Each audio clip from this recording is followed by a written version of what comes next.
करोड़पति विधवा महिला एक दिन अपने गरीब नौकर की झोपड़ी पहुंची। फिर वहां जो हुआ, इंसानियत भी रो पड़ी। एक छोटे से कस्बे में रहने वाली सरोजनी देवी करोड़ों की मालकिन थी, लेकिन जिंदगी में वो बेहद अकेली थी।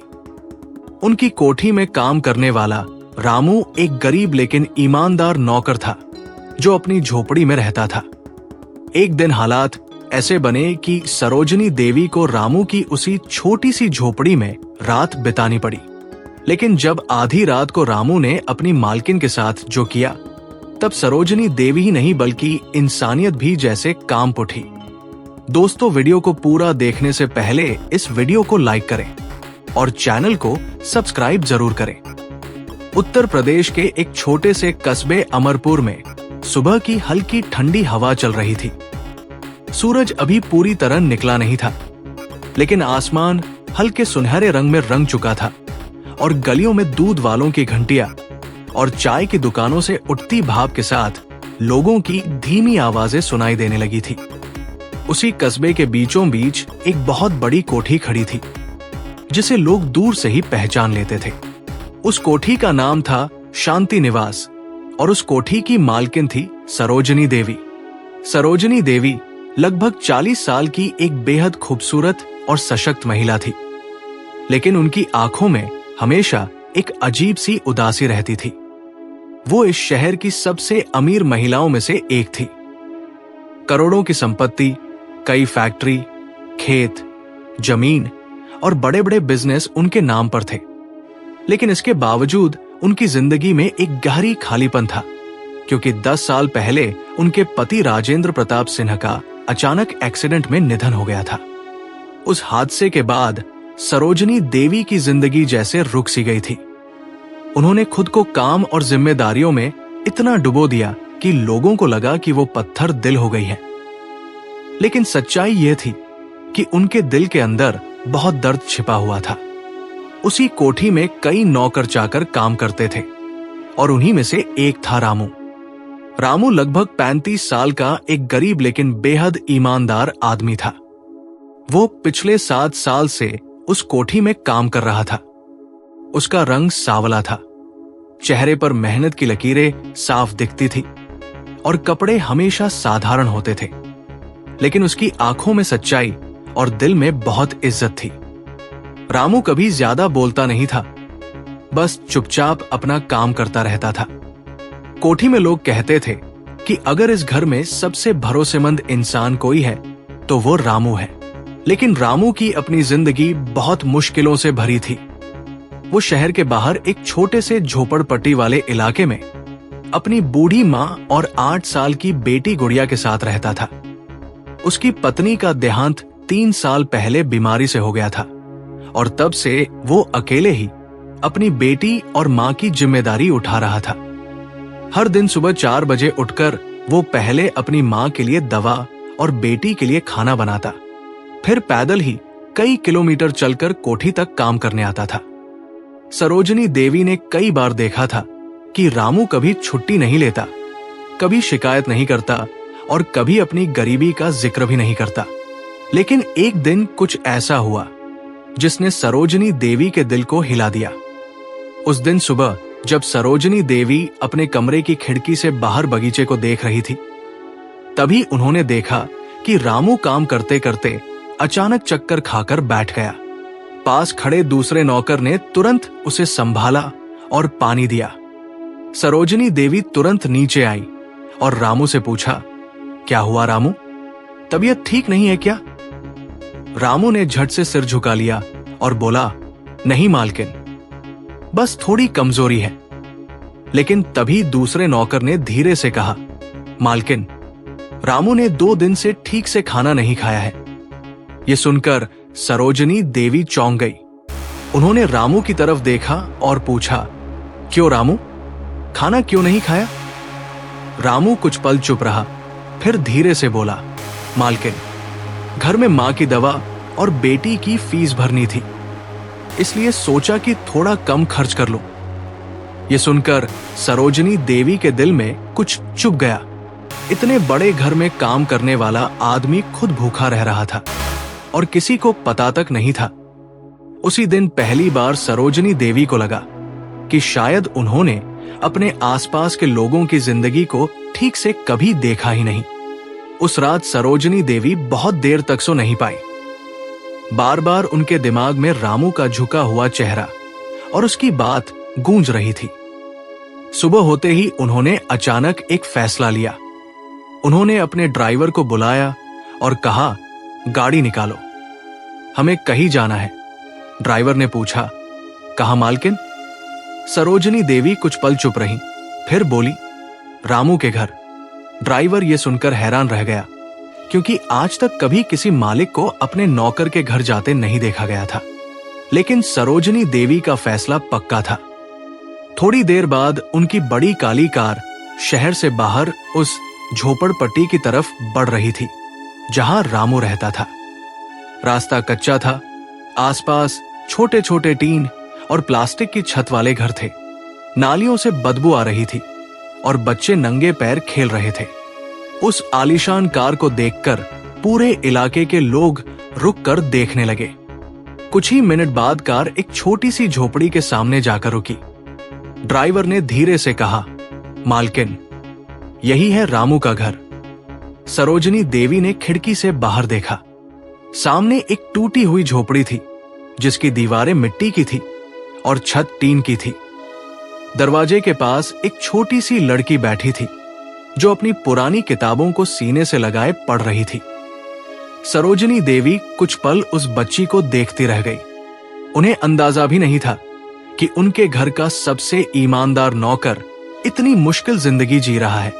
लेकिन अगले ही पल झोपड़ी के अंदर से जो आवाज आई, उसे सुनकर सरोजनी देवी का दिल जोर से धड़कने लगा, क्योंकि अंदर से रामू की बूढ़ी मां की कमजोर आवाज आ रही थी, बेटा रामू, आज दवा नहीं लाई क्या?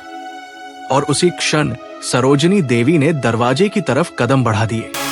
लेकिन उन्हें बिल्कुल अंदाजा नहीं था कि उस झोपड़ी के अंदर जो सच्चाई उनका इंतजार कर रही है, उसे देखकर उनकी आंखों से भी आंसू निकल पड़ेंगे और शायद उस दिन इंसानियत भी रो पड़ेगी।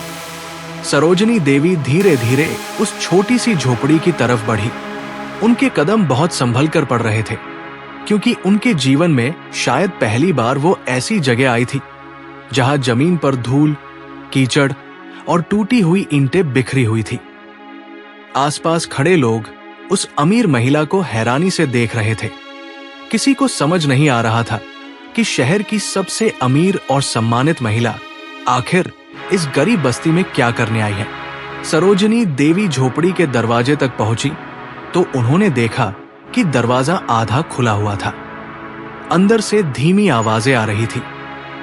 उन्होंने धीरे से दरवाजे को धक्का दिया और अंदर कदम रखा। झोपड़ी के अंदर का दृश्य देखकर उनका दिल जैसे थम गया। अंदर एक छोटा सा कमरा था जिसकी दीवारें मिट्टी की थी और छत से जगह जगह से धूप की किरणें अंदर आ रही थी। एक कोने में टूटी हुई चारपाई पर एक बहुत बूढ़ी महिला लेटी हुई थी। उनका शरीर बेहद कमजोर था और सांसें बहुत धीमी चल रही थी। पास ही जमीन पर एक छोटी सी बच्ची बैठी थी जो अपनी दादी का सिर सहला रही थी। वही बच्ची थी जिसे सरोजनी देवी ने बाहर देखा था। तभी बच्ची ने दरवाजे की तरफ देखा और एकदम चौंक गई, क्योंकि दरवाजे पर खड़ी महिला को उसने पहले कभी नहीं देखा था। बच्ची डरते हुए खड़ी हो गई और बोली, आप कौन हैं? सरोजनी देवी कुछ पल उस बच्ची को देखती रह गई। बच्ची के कपड़े पुराने थे, लेकिन उसकी आंखों में मासूमियत और समझदारी साफ दिख रही थी।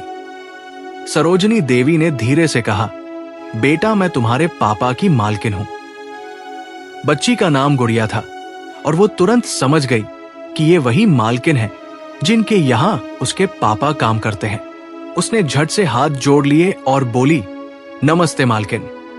तभी चारपाई पर लेटी बूढ़ी मां ने कमजोर आवाज में पूछा, गुड़िया, बेटा कौन आया है? गुड़िया ने धीरे से कहा, दादी पापा की मालकिन आई है। ये सुनकर बूढ़ी मां उठने की कोशिश करने लगी, लेकिन उनकी हालत इतनी कमजोर थी कि वो उठ नहीं पाई। सरोजनी देवी तुरंत आगे बढ़ी और बोली, नहीं अम्मा, आप लेटी रहिए, आप उठने की कोशिश मत कीजिए। तभी सरोजनी देवी की नजर कमरे के चारों तरफ पड़ी और जो उन्होंने देखा उसे देखकर उनके दिल में दर्द की एक लहर दौड़ गई। उस झोपड़ी में एक छोटा सा चूल्हा था जिस पर एक खाली बर्तन रखा हुआ था। बगल में एक डिब्बा था जिसमें शायद आटा रखा जाता होगा, लेकिन वो भी लगभग खाली था। कमरे में एक पुरानी अलमारी थी जिसमें कुछ फटे कपड़े रखे थे। सरोजनी देवी को अचानक एहसास हुआ कि रामू सच में कितनी मुश्किल जिंदगी जी रहा है और उसने कभी इसका जिक्र तक नहीं किया। तभी गुड़िया धीरे से बोली, मालकिन पापा अभी काम पर गए हैं। उन्होंने कहा था कि शाम को जल्दी आएंगे क्योंकि आज दादी की दवा लानी है। ये सुनते ही सरोजनी देवी का दिल और भी भारी हो गया। उन्होंने धीरे से पूछा, बेटा तुम स्कूल जाती हो?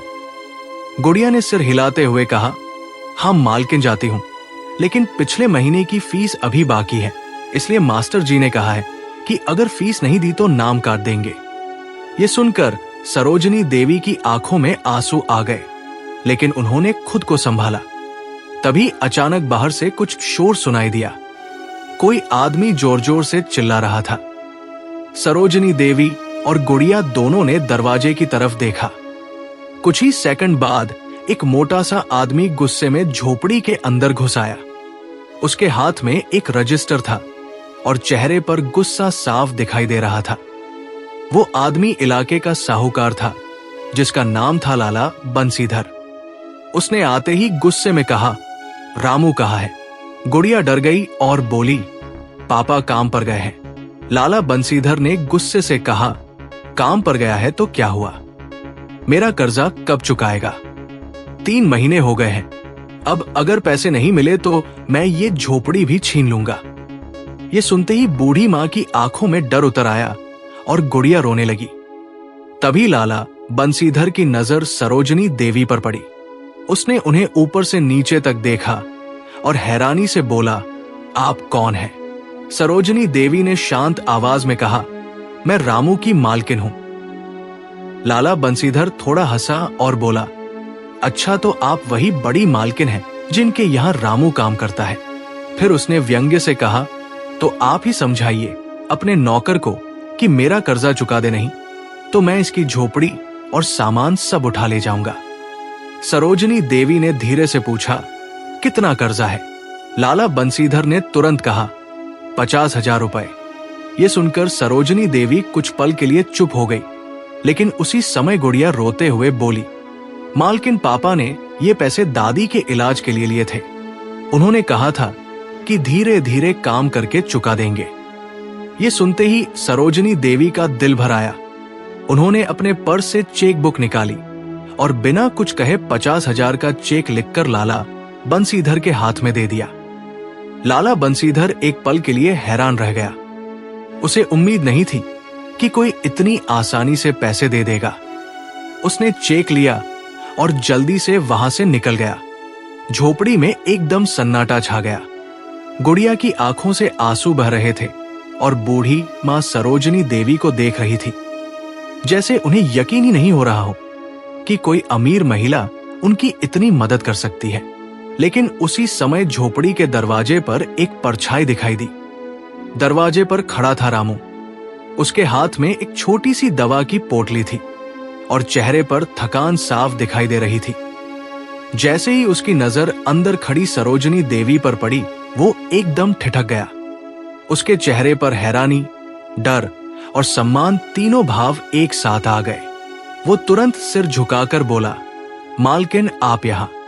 लेकिन अगले ही पल उसकी नजर उस खाली रजिस्टर पर पड़ी जो लाला बंसीधर छोड़ गया था और उसे समझते देर नहीं लगी कि यहां क्या हुआ होगा। रामू की आंखों में आंसू आ गए और वो घुटनों के बल बैठ गया। लेकिन सरोजनी देवी ने जो अगली बात कही उसे सुनकर रामू की पूरी दुनिया ही बदलने वाली थी, क्योंकि सरोजनी देवी ने शांत आवाज में कहा, रामू आज मैं यहाँ सिर्फ मदद करने नहीं आई हूँ, बल्कि एक सच जानने आई हूँ जो मुझे कई सालों से परेशान कर रहा है, और वो सच तुम्हारे पास है। रामू कुछ पल तक जमीन पर घुटनों के बल बैठा रहा। उसकी आंखों से आंसू लगातार गिर रहे थे और वो समझ नहीं पा रहा था कि उसकी मालकिन उसके छोटे से घर में आकर आखिर कौन सा सच पूछना चाहती है। गुड़िया अपने पिता के पास आकर खड़ी हो गई और उसका हाथ पकड़ लिया। बूढ़ी माँ भी चारपाई पर आधी उठकर सरोजनी देवी को ध्यान से देख रही थी। झोपड़ी के अंदर एक अजीब सा सन्नाटा छा गया था। बाहर बस्ती में बच्चों की आवाजें और बर्तनों की खनक सुनाई दे रही थी, लेकिन उस छोटे से कमरे में जैसे समय रुक गया था। सरोजनी देवी ने धीरे से कहा, रामू उठो। रामू ने तुरंत सिर झुकाकर कहा, मालकिन, मैं आपकी बहुत बड़ी गलती का जिम्मेदार हूं, अगर आज आपको यहां तक आना पड़ा है तो। सरोजनी देवी ने कहा, मैं तुम्हें डांटने नहीं आई हूं रामू, मैं एक सवाल लेकर आई हूं जिसका जवाब मुझे 10 साल से नहीं मिला। यह सुनकर रामू ने धीरे से सिर उठाया। सरोजनी देवी की आंखों में दर्द साफ दिखाई दे रहा था। उन्होंने धीमी आवाज में कहा, रामू, तुम्हें याद है 10 साल पहले मेरे पति राजेंद्र प्रताप सिन्हा का एक्सीडेंट हुआ था। रामू का चेहरा अचानक बदल गया। उसकी आंखों में एक डर और बेचैनी उतर आई। उसने तुरंत नजरें झुका ली और कुछ नहीं बोला। सरोजनी देवी ने उसकी इस हालत को देखकर समझ लिया कि बात सच में गहरी है। उन्होंने आगे कहा, उस दिन बहुत लोगों ने अलग अलग बातें कही थी। किसी ने कहा वो सड़क दुर्घटना थी, किसी ने कहा ट्रक वाले की गलती थी, लेकिन उस दिन तुम भी वहां मौजूद थे रामू। तुम मेरे पति के साथ कार में बैठे थे, लेकिन उस हादसे के बाद तुमने कभी उस दिन के बारे में कुछ नहीं बताया। ये सुनते ही झोपड़ी के अंदर हवा जैसे भारी हो गई। गुड़िया अपने पिता को हैरानी से देख रही थी, क्योंकि उसने अपने पिता को कभी इतना घबराया हुआ नहीं देखा था। बूढ़ी माँ ने भी धीरे से कहा, बेटा सच बोल दे, इतना साल हो गया है, अब सच छिपाने का क्या फायदा। रामू के होंठ कांपने लगे। उसने धीरे से कहा, मालकिन, मैं सच बताना चाहता था, लेकिन मुझे डर था कि अगर मैंने सच बता दिया तो आपकी जिंदगी और ज्यादा टूट जाएगी। सरोजनी देवी की आंखों में आंसू आ गए, लेकिन उन्होंने खुद को संभालते हुए कहा, अब और देर मत करो रामू, मुझे सच जानने का हक है। रामू ने गहरी सांस ली और बोला, उस दिन साहब मुझे अपने साथ शहर ले जा रहे थे। रास्ते में उन्होंने गाड़ी रोकी और कहा कि उन्हें किसी जरूरी आदमी से मिलना है। वो आदमी एक सुनसान जगह पर मिला था। मैं कार में ही बैठा था, लेकिन मैं देख रहा था कि दोनों के बीच बहस हो रही थी। तभी अचानक वो आदमी बहुत गुस्से में हो गया। उसने साहब को धक्का दिया और उनकी कार के सामने से एक तेज रफ्तार ट्रक आ गया। सब कुछ इतनी जल्दी हुआ कि मैं कुछ समझ ही नहीं पाया। ट्रक सीधे कार से टकरा गया। कार बुरी तरह टूट गई और साहब गंभीर रूप से घायल हो गए। मैं किसी तरह बाहर निकला और लोगों को मदद के लिए बुलाया, लेकिन तब तक बहुत देर हो चुकी थी। रामू की आवाज भर्रा गई थी। उसकी आंखों से आंसू लगातार गिर रहे थे। सरोजनी देवी की सांसें तेज हो गई।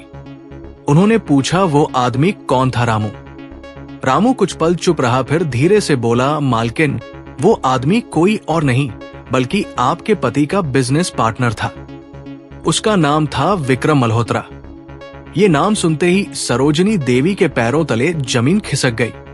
विक्रम मल्होत्रा वही आदमी था जो आज भी उनके बिजनेस का बड़ा हिस्सा संभाल रहा था और जिस पर उन्होंने हमेशा भरोसा किया था। सरोजनी देवी का चेहरा पीला पड़ गया। उन्होंने धीरे से पूछा, रामू, तुमने ये बात मुझे पहले क्यों नहीं बताई? रामू ने सिर झुकाकर कहा, मालकिन, उस दिन हादसे के बाद विक्रम मल्होत्रा मेरे पास आया था।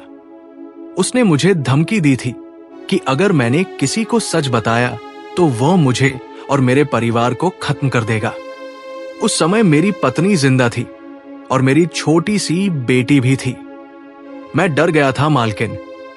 मैंने सोचा कि अगर मैंने सच बोल दिया तो मेरे परिवार की जान चली जाएगी, इसलिए मैं चुप रहा। ये सुनते ही झोपड़ी के अंदर बैठे सभी लोगों की आंखें नम हो गई। सरोजनी देवी कुछ देर तक बिल्कुल शांत खड़ी रही। उनके दिमाग में पिछले 10 साल की हर बात घूमने लगी। उन्हें याद आया कि कैसे विक्रम मल्होत्रा ने हमेशा उनके सामने खुद को सबसे बड़ा मददगार दिखाया था। कैसे उसने बिजनेस के कई फैसले अपने हाथ में ले लिए थे। धीरे धीरे सरोजनी देवी को समझ आने लगा कि शायद वो आदमी शुरू से ही धोखा दे रहा था। उसी समय गुड़िया ने धीरे से कहा, पापा आपने सच क्यों छिपाया? रामू ने अपनी बेटी को सीने से लगा लिया और बोला, बेटा, कभी कभी इंसान डर के कारण गलत फैसला ले लेता है, लेकिन सच हमेशा दिल में बोझ बनकर रहता है। सरोजनी देवी ने धीरे से कहा, रामू, तुमने जो किया वो डर की वजह से किया, लेकिन आज तुमने सच बता दिया। यही सबसे बड़ी बात है। लेकिन अब ये सच यही नहीं रुकेगा। अब इस सच्चाई को दुनिया के सामने आना होगा। रामू ने घबराकर कहा, मालकिन, अगर विक्रम मल्होत्रा को पता चल गया कि मैंने सच बता दिया है तो वो हमें मार डालेगा। सरोजनी देवी की आंखों में अचानक एक अजीब सा आत्मविश्वास आ गया। उन्होंने दृढ़ आवाज में कहा, अब तुम्हें डरने की जरूरत नहीं है रामू, अब ये लड़ाई मैं लड़ूंगी। लेकिन उसी समय झोपड़ी के बाहर अचानक एक गाड़ी आकर रुकी और भारी कदमों की आवाज दरवाजे की तरफ बढ़ने लगी। अगले ही पल झोपड़ी का दरवाजा जोर से खुला और सामने खड़ा था वही आदमी जिसका नाम सुनकर अभी कुछ देर पहले सरोजनी देवी की दुनिया हिल गई थी। दरवाजे पर खड़ा था विक्रम मल्होत्रा और उसके चेहरे पर एक खतरनाक मुस्कान थी। उसने अंदर आते ही कहा, लगता है आज यहां बहुत बड़े राज खुल रहे हैं। झोपड़ी का दरवाजा तेज आवाज के साथ खुला और सामने खड़ा विक्रम मल्होत्रा अंदर आते ही कमरे में मौजूद हर चेहरे को गौर से देखने लगा। उसके चेहरे पर एक हल्की सी मुस्कान थी, लेकिन उस मुस्कान में अहंकार और खतरा साफ दिखाई दे रहा था। उसने अंदर कदम रखा और अपने महंगे जूते से झोपड़ी की मिट्टी को देखते हुए व्यंग्य से कहा, वाह सरोजनी जी, मुझे उम्मीद नहीं थी कि आप जैसी करोड़पति महिला कभी इस गंदी बस्ती में भी आएंगी। सरोजनी देवी ने उसकी तरफ सीधी नजरों से देखा और शांत लेकिन कड़े स्वर में बोली, विक्रम, तुम यहाँ क्या करने आए हो? विक्रम हल्का सा हंसा और बोला, मैं भी यही सवाल आपसे पूछ सकता हूं, लेकिन असली बात तो यह है कि मुझे खबर मिल गई थी कि आप अपने नौकर रामू के घर आई हैं। इसलिए सोचा कि मैं भी देख लूं आखिर यहां ऐसा क्या हो रहा है। ये कहते हुए उसकी नजर रामू पर गई और उसकी आंखों में एक ठंडी चमक उभर आई। रामू का चेहरा डर से पीला पड़ गया, लेकिन इस बार सरोजनी देवी उसके सामने ढाल बनकर खड़ी हो गई। उन्होंने दृढ़ आवाज में कहा, विक्रम, अब डराने की जरूरत नहीं है, क्योंकि सच सामने आ चुका है। ये सुनते ही विक्रम कुछ पल के लिए रुक गया, लेकिन अगले ही क्षण वो जोर से हंसने लगा, जैसे उसे इस बात से कोई फर्क ही नहीं पड़ा हो। उसने कहा, सच सरोजनी जी, दुनिया में सच से ज्यादा ताकतवर चीज पैसा और ताकत होती है, और वह दोनों मेरे पास है। झोपड़ी के अंदर मौजूद गुड़िया अपनी दादी के पास सिमट गई थी और डर से सब कुछ देख रही थी। सरोजनी देवी ने कहा, विक्रम, आज रामू ने मुझे सब बता दिया है कि 10 साल पहले मेरे पति के साथ क्या हुआ था। ये सुनते ही विक्रम की आंखों में एक पल के लिए बेचैनी चमकी, लेकिन उसने तुरंत खुद को संभाल लिया और बोला, अगर किसी नौकर की बात पर आप इतनी बड़ी कहानी बना रही हैं, तो ये आपकी कमजोरी है। हादसे होते रहते हैं और आपके पति के साथ भी वही हुआ था। सरोजनी देवी ने एक कदम आगे बढ़ते हुए कहा, नहीं विक्रम, वो हादसा नहीं था, बल्कि एक साजिश थी, और उस साजिश के पीछे तुम थे। झोपड़ी के अंदर हवा जैसे जम गई थी। रामू का दिल तेजी से धड़क रहा था। विक्रम कुछ सेकंड तक चुप रहा, फिर धीरे से मुस्कुराया और बोला, अगर मान भी लिया जाए कि ऐसा कुछ हुआ था, तो भी आप कर क्या सकती है? 10 साल पुरानी बात है, कोई सबूत नहीं है, कोई गवाह नहीं है, और अगर कोई है भी तो वो इतना कमजोर है कि उसकी बात पर कोई विश्वास नहीं करेगा। उसने रामू की तरफ देखते हुए कहा, है ना रामू? ये सुनकर रामू का गला सूख गया, लेकिन इस बार उसने डर के बावजूद सिर उठाकर कहा, अब मैं नहीं डरता विक्रम साहब, क्योंकि अब मेरे साथ मेरी मालकिन खड़ी है। ये सुनकर सरोजनी देवी की आंखों में गर्व की चमक आई। विक्रम ने व्यंग्य से कहा, बहुत अच्छा नौकर है तुम्हारा सरोजनी जी, लेकिन याद रखना दुनिया में ईमानदारी की कीमत बहुत भारी होती है। उसने जेब से फोन निकाला और किसी को कॉल मिलाया, फिर धीरे से बोला, हाँ सब लोग आ जाओ। उसके ये कहते ही झोपड़ी के बाहर कुछ गाड़ियों की आवाज सुनाई देने लगी। कुछ ही पल में 4-5 ताकतवर आदमी झोपड़ी के बाहर खड़े हो गए। ये देखकर गुड़िया डर के मारे रोने लगी और बूढ़ी मां ने कांपती आवाज में कहा, भगवान के लिए हमें छोड़ दो। लेकिन विक्रम के चेहरे पर कोई दया नहीं थी। उसने ठंडी आवाज में कहा, सरोजनी जी आपने बहुत बड़ी गलती कर दी है यहां आकर। अगर ये बात बाहर चली गई तो मेरा सब कुछ खत्म हो जाएगा और मैं ऐसा होने नहीं दूंगा। ये सुनते ही रामू ने तुरंत आगे बढ़कर कहा, नहीं विक्रम साहब, अगर किसी को कुछ करना है तो मुझे करिए, मेरी मालकिन और मेरे परिवार को छोड़ दीजिए। ये सुनकर सरोजनी देवी की आंखें भर आई, लेकिन उन्होंने तुरंत अपना फोन निकाला और शांत आवाज में कहा, विक्रम तुम भूल रहे हो कि मैं भी खाली हाथ यहां नहीं आई हूं। उन्होंने फोन स्क्रीन उसकी तरफ दिखाया जिसमें रिकॉर्डिंग चल रही थी। अभी कुछ देर पहले विक्रम जो बातें कह रहा था वो सब रिकॉर्ड हो चुकी थी। ये देखकर पहली बार विक्रम का चेहरा सच में बदल गया। उसकी मुस्कान गायब हो गई और आंखों में गुस्सा भर गया। उसने गुस्से में कहा, तुम बहुत चालाक निकली सरोजनी। लेकिन उसी समय दूर से पुलिस सायरन की आवाज सुनाई देने लगी। विक्रम ने तुरंत बाहर खड़े आदमियों की तरफ देखा, लेकिन अब बहुत देर हो चुकी थी, क्योंकि कुछ ही सेकंड बाद पुलिस की गाड़ियां उस बस्ती में आकर रुक गई।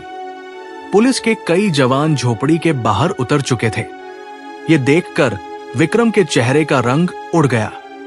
सरोजनी देवी ने शांत स्वर में कहा, यह सिर्फ एक रिकॉर्डिंग नहीं है विक्रम, बल्कि 10 साल की सच्चाई का पहला सबूत है।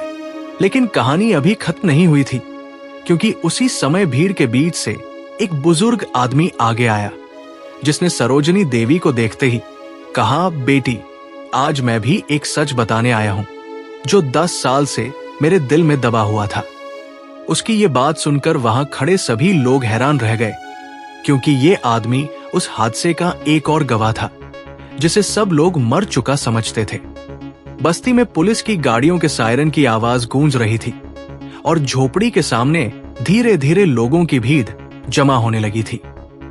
पुलिस के जवान विक्रम मल्होत्रा और उसके आदमियों को घेर चुके थे, लेकिन उस समय सबसे ज्यादा ध्यान उस बुजुर्ग आदमी की तरफ था जो भीड़ को चीरते हुए धीरे धीरे आगे आया था। उसका शरीर दुबला था, बाल पूरी तरह सफेद हो चुके थे और हाथ में एक पुरानी लकड़ी की लाठी थी। उसकी आंखों में उम्र की थकान थी, लेकिन उनमें एक अजीब सा साहस भी दिखाई दे रहा था। जैसे ही वो सरोजनी देवी के सामने पहुंचा, उसने हाथ जोड़कर कहा, बेटी मुझे माफ कर देना, क्योंकि जो सच मुझे 10 साल पहले बोल देना चाहिए था वो मैं आज बोलने आया हूं। ये सुनकर सरोजनी देवी की सांस जैसे रुक गई। उन्होंने धीरे से पूछा, आप कौन है बाबा? बुजुर्ग आदमी ने कहा, मेरा नाम हरिदास है और 10 साल पहले जिस सड़क पर आपके पति का एक्सीडेंट हुआ था, मैं उसी सड़क के पास अपनी चाय की छोटी सी दुकान चलाता था। उस दिन जो कुछ हुआ था उसे मेरी आंखों ने देखा था, लेकिन डर की वजह से मैंने किसी को कुछ नहीं बताया। ये सुनते ही वहां खड़े सभी लोग हैरान रह गए। विक्रम मल्होत्रा के चेहरे का रंग उड़ चुका था, लेकिन वो खुद को संभालने की कोशिश कर रहा था।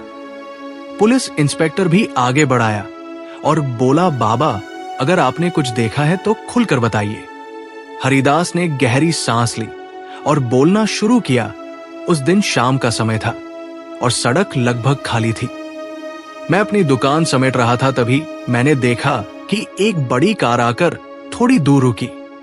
उस कार से 2 आदमी उतरकर आपस में बहस करने लगे। उनमें से एक आदमी आपके पति थे और दूसरा आदमी यही विक्रम मल्होत्रा था। ये सुनते ही भीड़ में हलचल मच गई।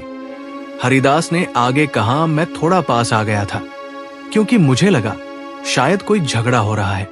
तभी मैंने साफ देखा कि विक्रम मल्होत्रा आपके पति से जोर जोर से कह रहा था कि वो अपने बिजनेस का आधा हिस्सा उसके नाम कर दे।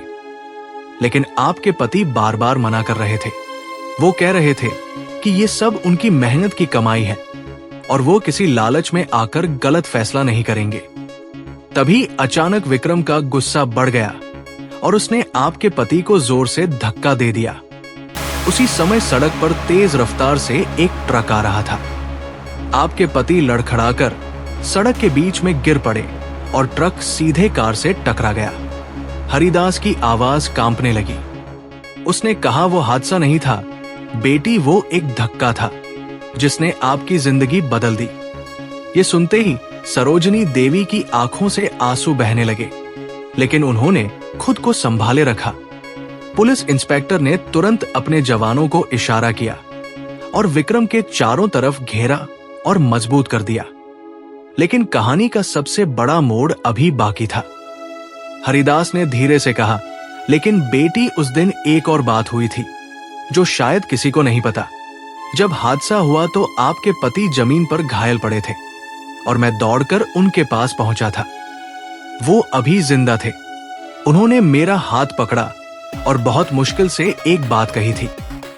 ये सुनते ही सरोजनी देवी की धड़कन तेज हो गई। उन्होंने कांपती आवाज में पूछा, उन्होंने क्या कहा था बाबा? हरिदास की आंखें नम हो गई। उसने कहा, उन्होंने कहा था कि अगर उन्हें कुछ हो जाए तो उनकी पत्नी को कहना कि वो इंसानियत का रास्ता कभी मत छोड़े, क्योंकि इंसानियत ही असली दौलत होती है। ये सुनते ही सरोजनी देवी का दिल टूट गया। उनकी आंखों के सामने अपने पति की मुस्कुराती हुई तस्वीर घूमने लगी। इतने सालों तक वो इस हादसे को एक दुर्भाग्य मानकर जीती रही थी, लेकिन आज उन्हें पता चला कि ये एक धोखा था।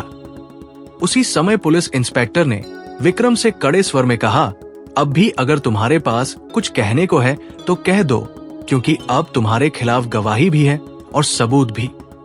विक्रम का चेहरा गुस्से से लाल हो गया था। उसने एक पल के लिए सबको देखा, फिर जोर से चिल्लाया, हाँ, मैंने किया था ये सब। उसने कहा, क्योंकि मैं गरीब घर में पैदा हुआ था और मुझे हमेशा अमीर बनने की भूख थी। तुम्हारे पति के साथ मैंने मिलकर बिजनेस शुरू किया था, लेकिन जब बिजनेस बढ़ा तो वो मुझे बराबरी का हिस्सा देने को तैयार नहीं थे। इसलिए मैंने फैसला किया कि अगर वो रास्ते से हट जाएंगे तो सारी संपत्ति मेरे हाथ में आ जाएगी। ये सुनते ही भीड़ में गुस्से की लहर दौड़ गई। पुलिस ने तुरंत विक्रम के हाथों में हथकड़ी डाल दी, लेकिन उसी समय सरोजनी देवी ने हाथ उठाकर भीड़ को शांत किया। उनकी आंखों में आंसू थे, लेकिन चेहरे पर एक अजीब सी शांति थी। उन्होंने धीरे से कहा, आज मुझे समझ आया कि इंसानियत की असली कीमत क्या होती है। उन्होंने रामू की तरफ देखा जो अब भी झुका खड़ा था। सरोजनी देवी उसके पास गई और उसका हाथ पकड़कर खड़ा किया। उन्होंने कहा, रामू, तुमने डर के बावजूद सच बोलने की हिम्मत दिखाई और यही सबसे बड़ी इंसानियत है। फिर उन्होंने गुड़िया को अपने पास बुलाया और उसके सिर पर हाथ रखकर कहा, आज से तुम सिर्फ रामू की बेटी नहीं बल्कि मेरी बेटी भी हो।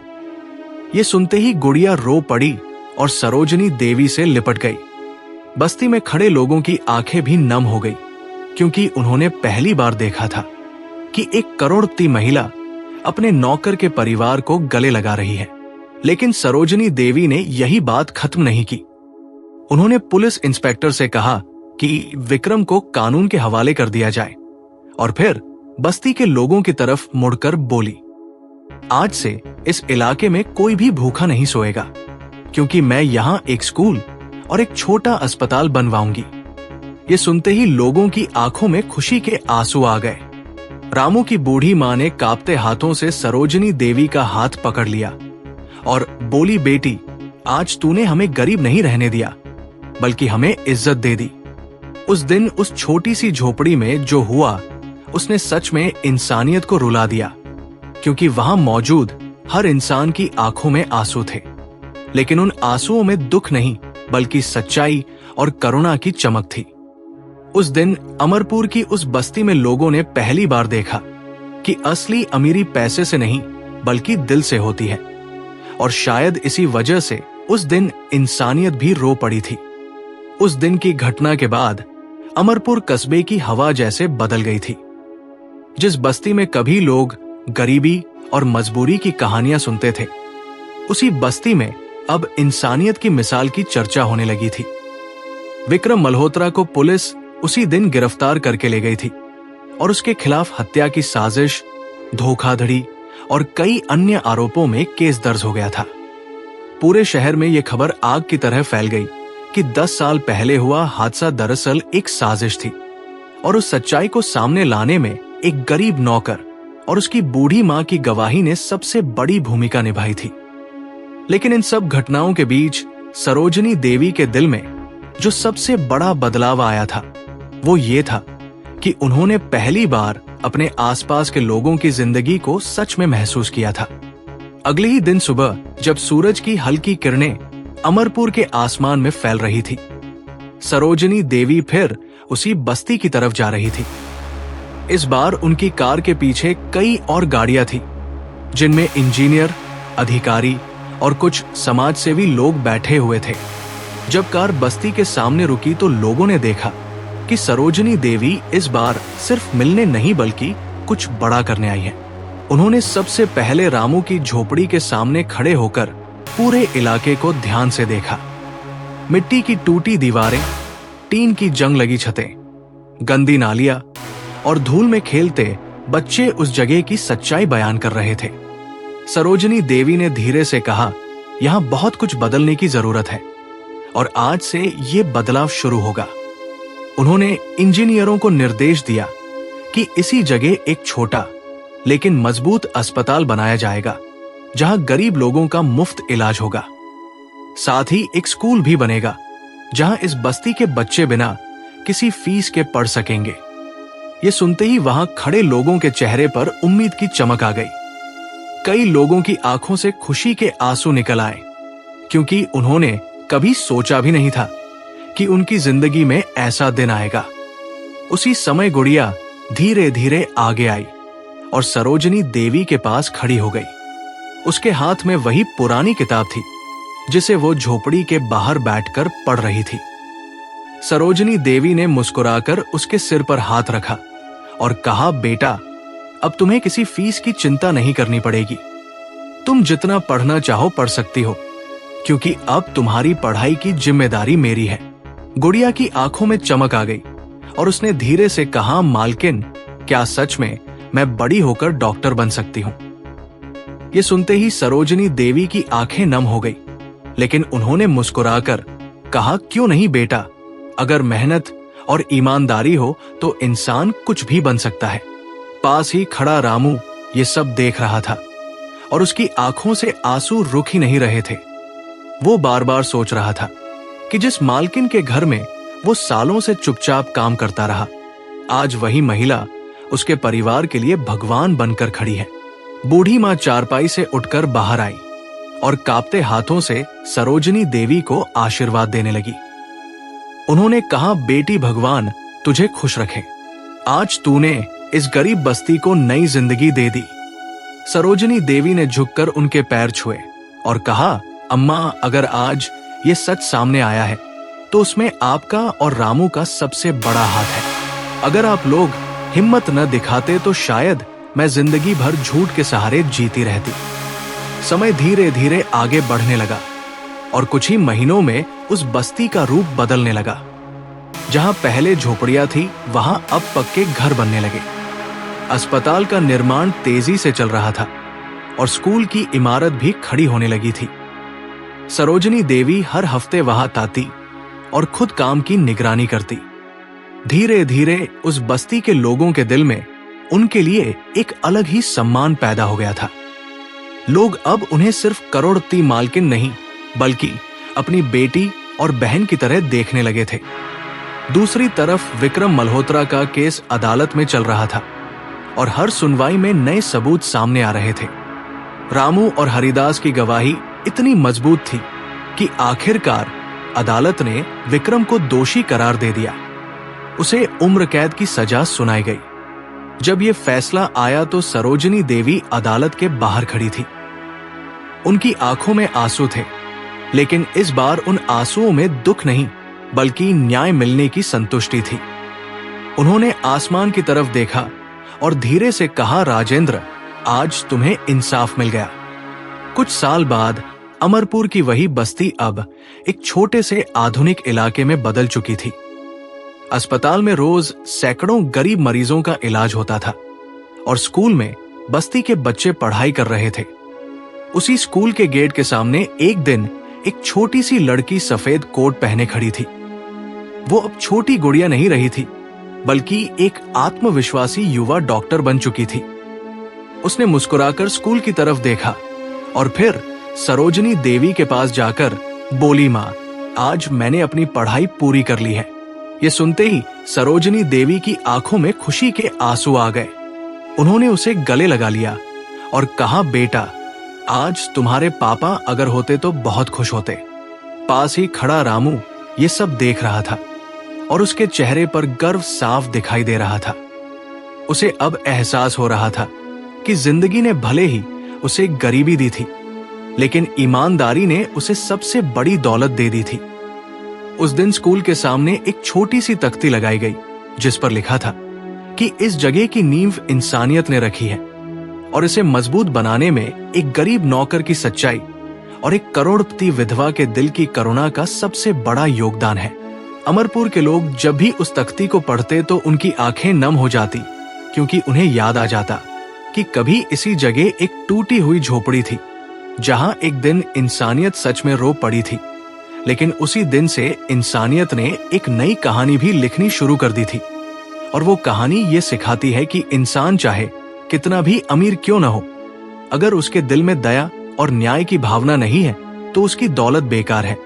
लेकिन अगर एक गरीब इंसान भी सच्चाई और हिम्मत के साथ खड़ा हो जाए तो वो दुनिया बदल सकता है।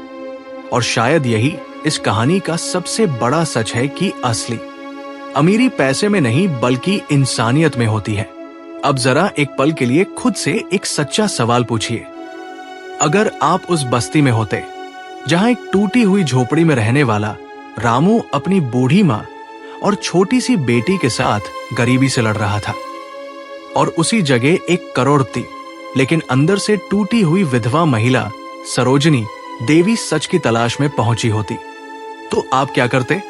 क्या आप भी बाकी लोगों की तरह चुपचाप खड़े होकर सब देखते रहते, या फिर रामू की तरह डर के बावजूद सच बोलने की हिम्मत करते? और अगर आप सरोजनी देवी की जगह होते, आपको पता चलता कि 10 साल पहले आपके पति की मौत एक हादसा नहीं बल्कि धोखा था, और आपके सामने एक गरीब परिवार खड़ा होता जिसने अपनी जान के डर के बावजूद सच्चाई छुपाकर नहीं बल्कि आखिरकार उसे सामने लाने की हिम्मत की, तो क्या आप सिर्फ अपने दर्द में डूबे रहते, या फिर सरोजनी देवी की तरह इंसानियत दिखाकर उस परिवार को सहारा देते और पूरी बस्ती की जिंदगी बदलने का फैसला करते? अब सच सच बताइए, अगर जिंदगी आपको ऐसा मौका दे दे जहां आपके एक फैसले से किसी गरीब की जिंदगी बदल सकती हो, तो आप क्या चुनेंगे? कमेंट में सिर्फ एक शब्द लिखिए, दौलत या इंसानियत। आपका जवाब बताएगा कि आप दिल से किस तरह के इंसान हैं। अगर आपको भी लगता है कि इस दुनिया को पैसों से ज्यादा सच्चाई और इंसानियत की जरूरत है, तो इस कहानी को लाइक जरूर कीजिए, अपने दोस्तों और परिवार के साथ शेयर कीजिए, और ऐसी ही दिल को छू लेने वाली सच्चाई से भरी कहानियों के लिए चैनल ज्ञानी प्रजा को सब्सक्राइब करना बिल्कुल मत भूलिए, क्योंकि अगली कहानी शायद किसी और की नहीं बल्कि आपकी जिंदगी के किसी फैसले से मिलती जुलती हो सकती है। मिलते हैं अगली कहानी में। धन्यवाद।